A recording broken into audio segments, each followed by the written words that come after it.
Müəlliməsiyəm. Məni bu güdə qoyan, danışa bilmirəm, çox həyəcanlıyım. 40 ilin müəlliminə yararsız demək olmaz. Mənim oğlum hərbidə yararsız, xəstə gəlib, mən kirayədə yaşayıram.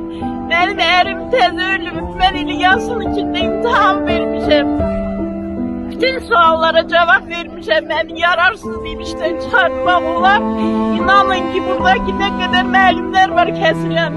Bayram bilmədik, biz nə 8 Mart, nə Novruz, nə oruçluq. Hamı göz yaşı içindədir. Ailə başçısı, ərsiz, mən yararsız. Hərbidən gələn xəstə uşağımla necə yaşayıb kirayədə, üstüm dolu borc. Burada mən əlaçsızam, danışıram. Çox pisik biz müəllimlər, kömək edin bizə.